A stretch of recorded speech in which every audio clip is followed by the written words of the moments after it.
o que nos une aqui, enfim, é além do futebol, a poesia, né? Temos o trabalho com poesia e a motivação que tem da relação com o futebol, com os versos, e que são as mais variadas. Muito certamente, eu estava conversando com a Tereza, ela me contava sobre o que a moveu a escrever o seu livro Poesia sobre Futebol, falando de futebol, e conheço os motivos que levaram uma feia a escrever o seu 38 Círculos, enfim, que transcorre em torno da investida do Vasco da Gama na segunda divisão.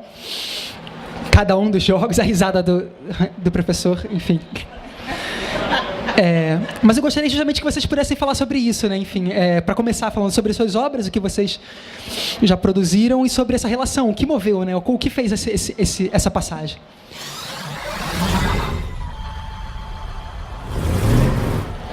Primeiramente, agradeço Luiz e Raquel pelo convite. Segundo, eu sinto abençoado, sair do Líbano com 30 anos. Eu não vou falar da minha idade, que estou aqui mais que 30 anos. Então, eu sou pertencente a duas terras. Sendo assim, o livro meu, Futebol em Poesia, e fiquei em dilema. Primeiro, futebol e faz parte de cultura da segunda terra minha, que escolhi,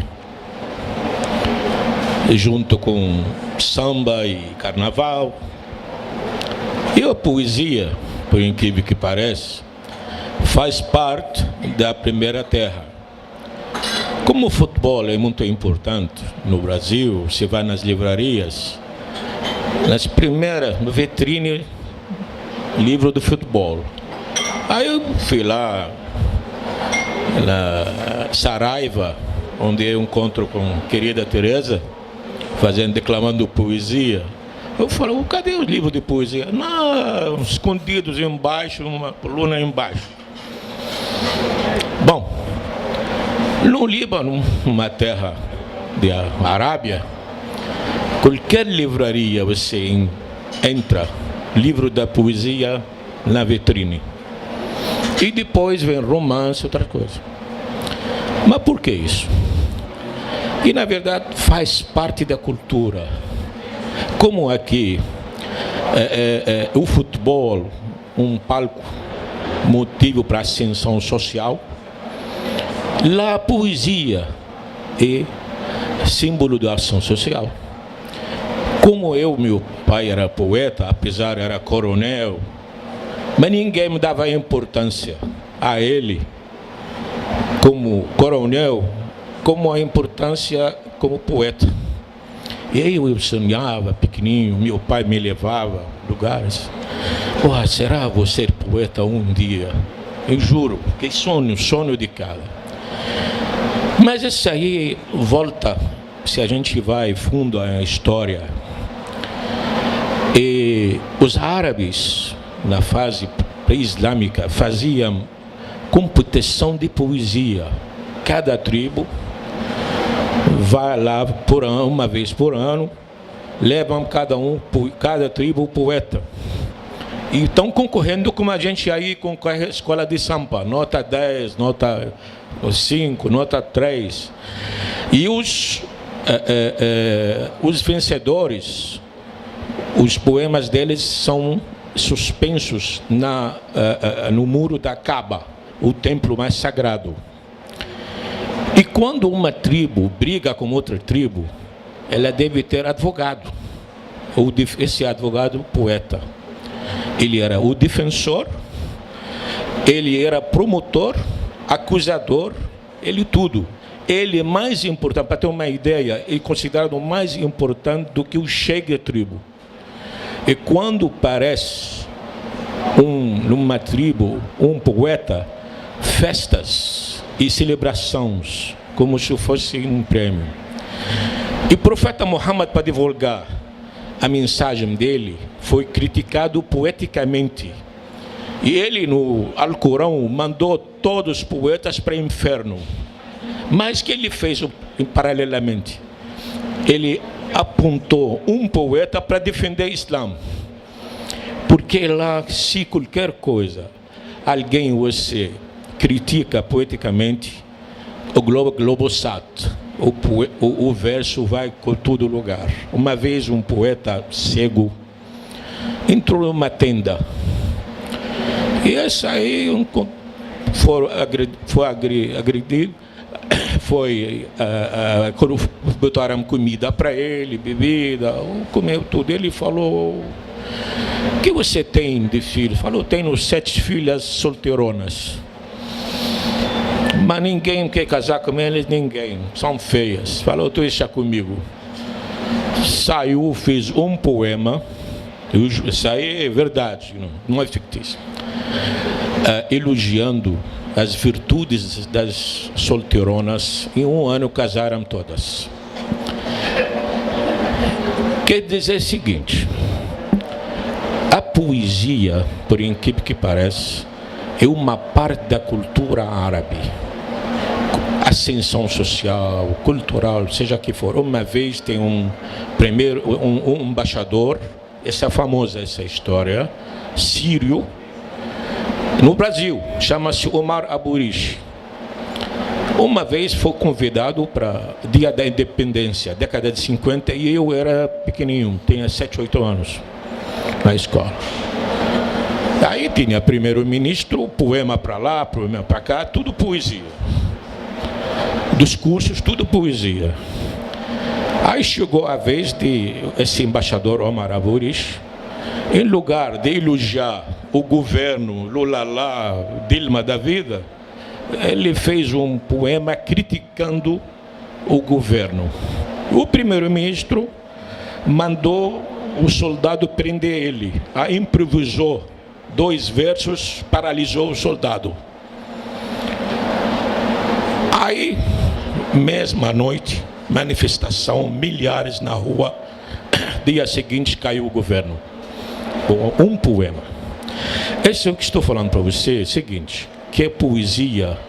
Hoje, por exemplo, a resistência palestina, Mahmoud Darwish, não ganhou o prêmio Nobel. Esse Barghouti hoje está fazendo... Porque, na verdade, para os árabes, a poesia é uma arma, um instrumento, uma poesia, uma arte engajada.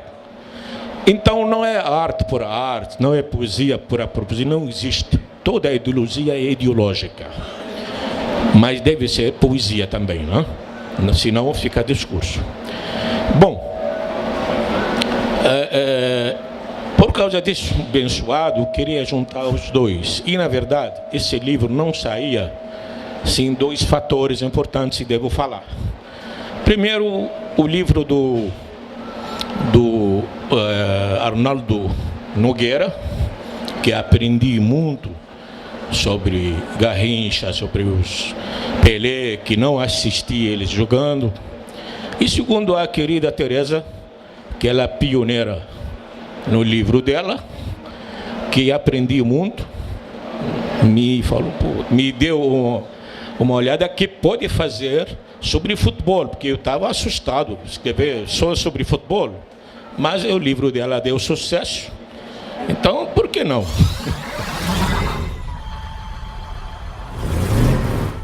Obrigada por passar a bola, entendeu? Você passou bem a bola. Agora, para mim, futebol é metáfora. E eu acabei de ter uma grata surpresa de saber que o Elcio Cornelsen deu aula na Universidade Federal de Minas Gerais com um poema meu, chamado Os Gols. Esse livro nasceu por causa de um gol do Petkovic, num famoso Vasco e Flamengo, em que o Vasco perdeu. Eu sou tricolor, eu não tinha nada a ver com isso. Mas aquele gol do Petkovic, do Flamengo, maravilhoso, me encantou de tal maneira que eu fiz o primeiro poema. E fiz assim, de espontaneidade, eu jamais tinha escrito sobre futebol. Mas aconteceu que o meu filho, que também é flamenguista, filho de um pai flamenguista. Eu falo que eu sou uma ilha tricolor cercada de flamenguistas por todos os lados, né? Isso acontece. Aí ela fala assim, mãe, olha esse gol, olha esse gol. Se não fosse o meu filho pedir para eu olhar para o gol, eu não teria visto. E naquele instante o poema surgiu. Aí eu mandava sempre os poemas que eu fazia por internet para os amigos. Só para amigo, que eu não mando poema para quem não me conhece. Então mandava os poemas por e-mail, que eu chamava de poe-mails. Mandava o poema por e-mail. Aí, quando eles viram aquele poema chamado O Tri, que falava desse gol do Petkovic, todo mundo falou, não, você tem que fazer um livro de poema de futebol, você tem que fazer. Eu falei, gente, é só um poema que eu fiz. Como eu vou fazer um livro? Né? Eu tenho que escrever mais. E eu tenho uma matemática para poder escrever. Eu publico livros com números mestres, ou seja, 11, 22, 33, 44 poemas no máximo. Por quê? Porque eu sei que as pessoas são difíceis de conseguir ler grandes livros de poesia com muita página. Muito poema não engole. 44 é exatamente a medida que suporta qualquer leigo normal que não esteja habituado a ler poesia. Ele vai conseguir ler fácil. E eu não admito que um livro meu não seja lido inteiro. Então, eu não vou poder dar mais que 44 poemas, nem menos, que senão eles vão achar pouco. Vai ficar faltando. Então, para esse aqui foi a medida média, 22 poemas. Mas eu queria um time só de poemas. Óbvio, 11, o time entra 2 vezes em campo, 11 de um lado, 11 do outro, 22. Então eu fiz primeiro tempo, segundo tempo, 22 poemas de futebol. E fui trabalhando ao longo de 3 anos. Por sorte, eu peguei o pentacampeonato exatamente no meio, quando eu ia escrever o 13º poema, que chamei de Zagallo. E porque fiz a homenagem a todos eles. E eu, tricolor que sou, que não entendo porcaria nenhuma de futebol, eu descobri que eu sabia mais futebol do que eu imaginava. Porque eu tinha crescido com um irmão flamenguista do meu lado, falando tudo aquilo que nenhuma menina aguenta. Enquanto eu fazia balé, meu irmão fazia judô e era flamenguista roxo tarado. Entendeu? O que eu vou fazer? E os amigos ajudaram muito nisso, pedindo, eles queriam o livro. Aí eu fui atrás de 2 amigos fotógrafos. Um deles já faleceu, que é o Rômulo Fricher, que me cedeu os poemas, ou as fotos, quero dizer, e o outro também, que é o Pena Prearo, que é padrinho da minha filha, que também é fotógrafa. Então, ele me deu as fotos. Eu precisava de 22 fotos para 22 poemas. Só que eles me deram a mais. Eu levei 7 anos para fazer o livro depois que eu terminei de escrever. Por quê?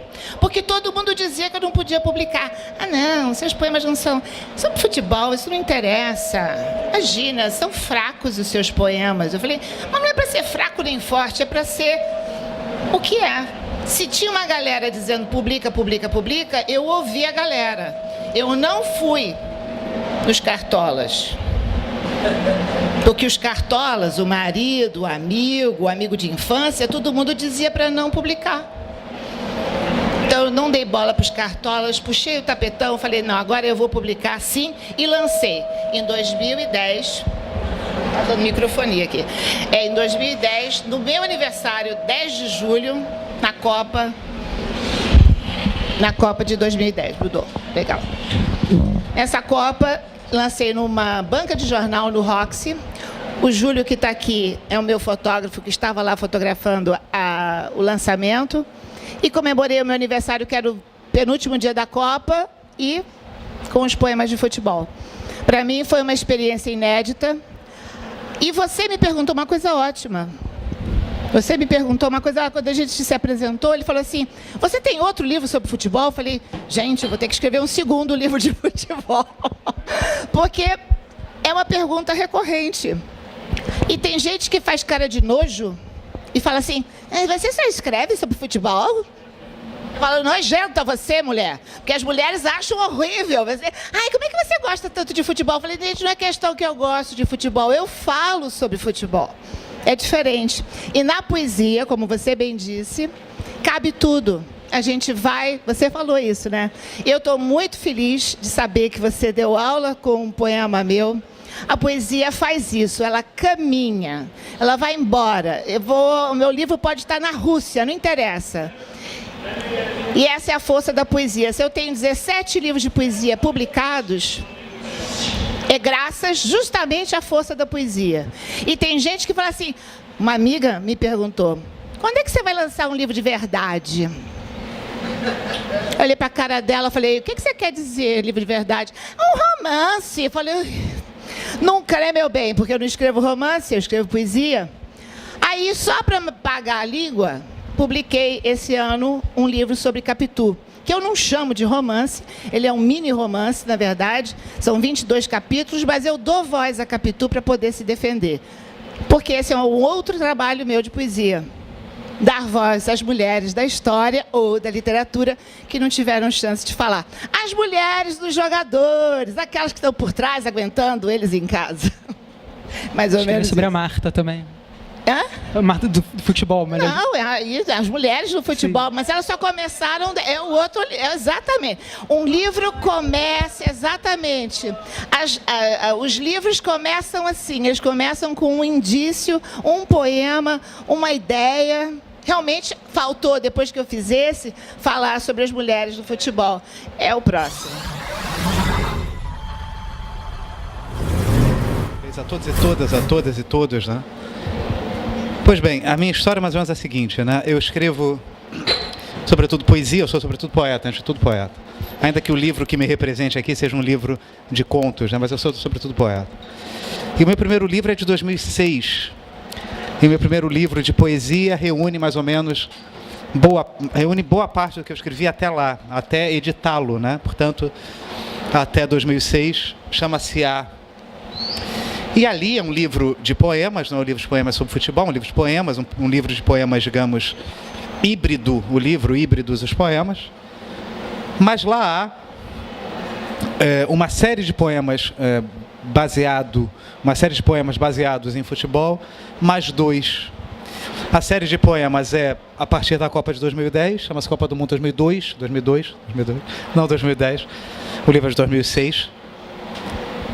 E é uma série de alguns poemas baseados na Copa de 2002.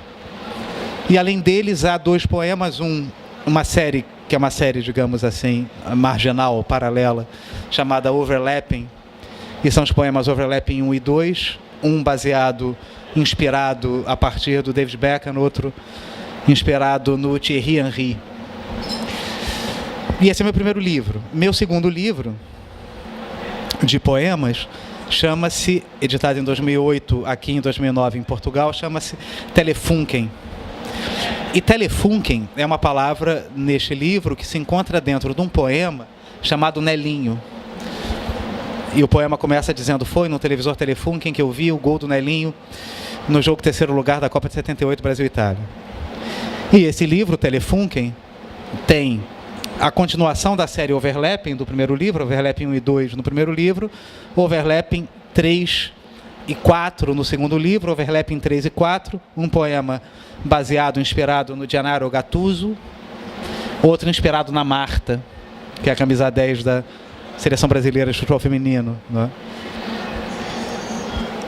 E o meu terceiro livro, este sim, é completamente baseado no futebol, né? Em 2008, no Campeonato Brasileiro da Série A, o meu time, que é o Vasco da Gama, foi rebaixado para a Série B. Em 2009, o Vasco, portanto, disputou a Série B, e aquilo foi uma aventura iniciática, não é? Foi uma aventura realmente entre o mágico e o infernal, não é? E um pouco inspirado nos infernos da comédia dantesca. Eu escrevi um livro chamado 38 Círculos, né? Que são 38 poemas, cada um inspirado num dos jogos do Vasco naquela Série B. Eu assisti a todos, né? Eu assisti no estádio a 20 e pela televisão a outros 18 daqueles jogos. Assisti a todos os jogos, né? Em 2010, eu quis que o Vasco, o clube, né, apoiasse esse livro, chancelasse esse livro, né, para que esse livro pudesse ser comercializado nas lojas oficiais e tudo mais. E no primeiro momento o clube topou, né? Até que uma semana e meia depois, a gente recebe um e-mail dizendo que não era mais possível, porque a diretoria pensou melhor no caso e resolveu não apoiar o livro, né? E ficou muito claro que eles pensaram que era um livro, digamos assim, talvez laudatório, celebratório, e quando foram ver, era um livro de poemas. Tendo lido, quando leram, viram que era um livro de poemas, em que não aparecia jamais a palavra Vasco, em que aparecia uma vez a palavra campeão, em 38 poemas, e que, portanto, era uma aventura existencial e emocional. Na maioria dos poemas, se o leitor não tem o título do poema, os títulos dos poemas são todos o número da rodada, portanto, digamos 1, e o resultado do jogo, Vasco 1, Brasiliense 0, data, tal. Se eu tiro o título, é provável que o leitor não perceba que é um poema baseado no jogo de futebol, porque os poemas não têm nada a ver com gol, passe, drible, voleio, marcação, etc. Né? É, no fundo, a iniciação daquele sujeito, que, no fundo, é a ficção daquele eu que vê os jogos, né? E que se inicia naquela experiência. Então, o livro foi ao mundo sem o apoio oficial, muito bem. Depois,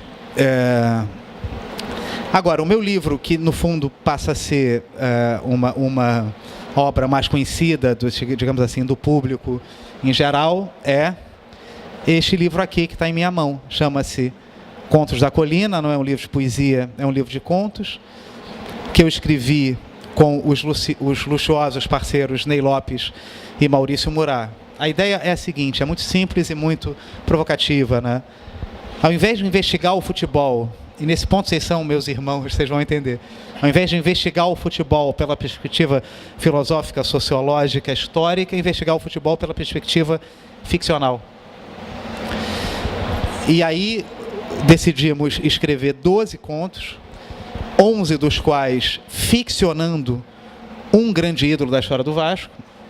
Então, cada um de nós escolhia Ney Lopes 4, Murad 4, eu 3 grandes ídolos da história do Vasco, e a partir de cada um deles ficcionávamos essa história. Por exemplo, couberam-me Juninho,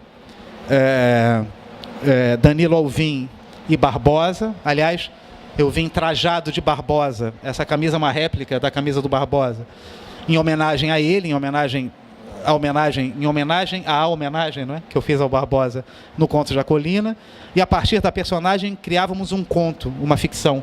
Não é história, não é biografia, é ficção, não é? Tanto que o meu conto em homenagem ao Juninho, quase em momento nenhum passa pelo Juninho, passa por outras personagens, vivendo aquele dia famoso de julho de 1998, em que o Juninho, naquela noite, vai fazer o histórico gol contra o River Plate, no campo do River Plate, que se torna hoje o canto mais famoso da história do Vasco, aquele contra o River Plate, gol do Juninho, monumental, né?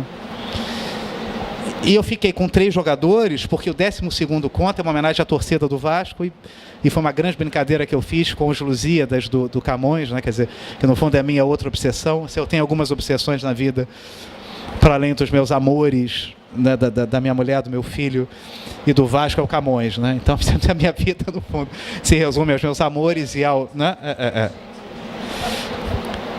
E esse livro, sim, esse livro ganhou a chancela do Vasco, é um livro oficial do Vasco, um produto, né, oficial do Vasco, vendido nas lojas do Vasco, né? Então, o que me interessa, no fundo, é isso, né? É tratar, encarar o futebol pela perspectiva talvez mais rica que ele tem, que é a perspectiva ficcional, ou seja, o futebol é uma grande pedagogia, sem dúvida nenhuma. Ao mesmo tempo, o futebol é uma grande possibilidade de investigar sociologicamente o mundo, o Brasil, etc., né?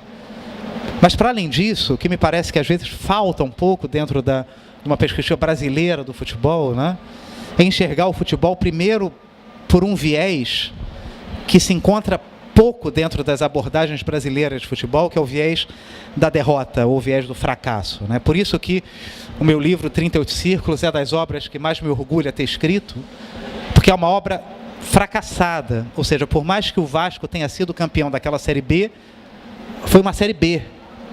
Então, ser campeão de uma Série B, se a Série A tem 20 times, é ser o 21º maior time do Brasil. Então, o título já é um fracasso por si só, né? Isso me lembra uma crônica do Drummond, um poema crônica do Drummond, a partir da derrota de 66, em que o Drummond diz que me importa uma taça por 3 vezes, se em 2 eu provei no seu fundo o travo amargo da derrota. Que é a mais bela crônica, muito mais bela do que a festa que o Drummond faz para a seleção de 70 é a crônica, poema que ele faz para a seleção de 66, né?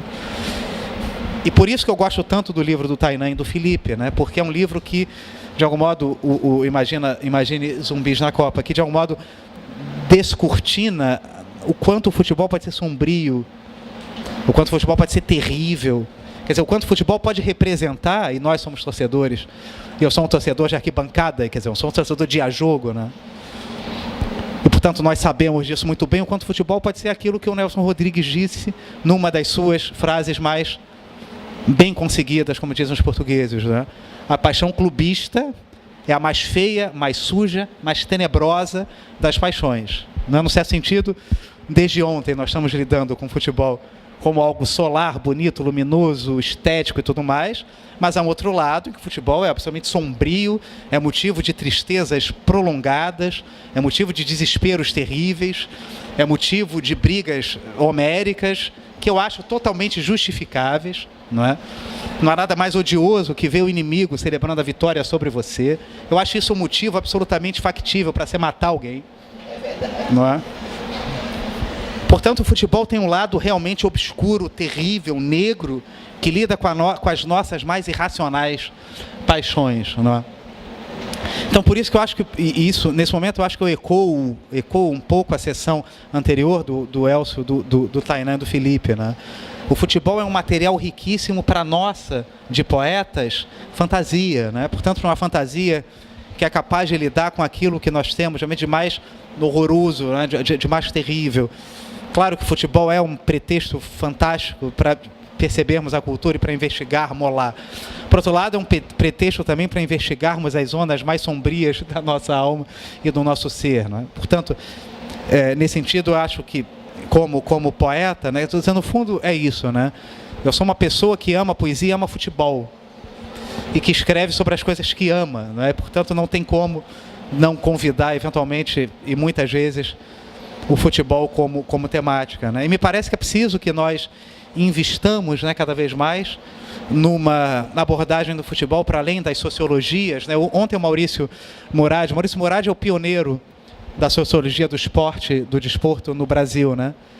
Ele ontem indicou que existem mais de 30 hoje cátedras, núcleos, grupos de pesquisa espalhados pelo Brasil afora para investigar o futebol como fenômeno social. Mas ainda falta investigarmos mais o futebol como fenômeno poético e ficcional. Há pouca ficção sobre o futebol no Brasil.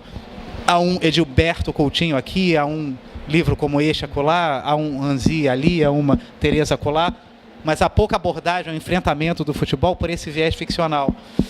E eu acho que, no fundo, nós, talvez, enfim, trabalhemos para não fechar essa lacuna, que seria um pouco pretensioso.